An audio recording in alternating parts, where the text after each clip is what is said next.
اعوذ باللہ من الشیطان الرجیم بسم اللہ الرحمن الرحیم قل یا ایھا الکافرون لا اعبد ما تعبدون ولا انتم عابدون ما اعبد ولا انا عابد ما عبدتم ولا انتم عابدون ما اعبد لکم دینکم ولی دین۔ گزشتہ ویڈیو کے اندر میں نے اس سورت کا ترجمہ آپ کے سامنے کیا تھا۔ اس سورت کے اندر اللہ تبارک و تعالیٰ نے مسلمانوں اور کفار کے راستوں کو تعلق فرمایا کہ یہ الگ الگ ہے، کیونکہ ان آیات میں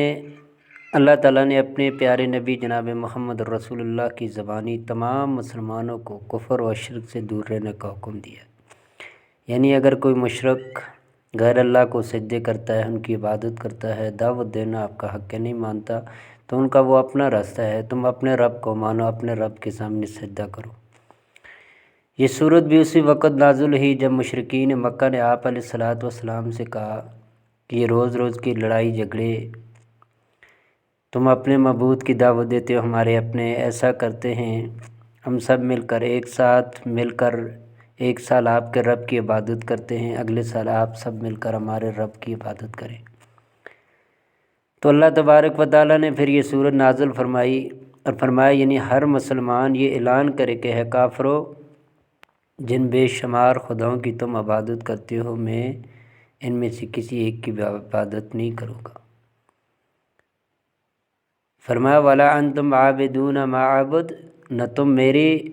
الہ کی عبادت کرنے والے ہو، وَلَا أَنَا عَابِدٌ مَا عَبَدتُّم، نہ میں تمہارے خداؤں کی عبادت کرنے والا ہوں۔ اسی طرح جس ایک سچے معبود کی میں عبادت کرتا ہوں، وَلَا أَنْتُمْ عَابِدُونَ مَا أَعْبُدُ، جس کی میں عبادت کرتا ہوں تم اس کی عبادت نہیں کرو گے، کبھی بھی نہیں مانو گے۔ اس لیے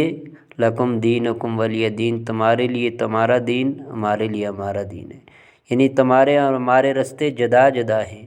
ہم ایک رب کو ماننے والے ہیں، ایک رب کے سامنے سجدہ ریز ہونے والے ہیں، اور تم نے اپنی کئی معبود اور جھوٹے خدا بنا رکھے ہیں، اس لیے تم اپنے معبودوں کی عبادت کرو، ہم اپنے ایک رب کو مانیں گے۔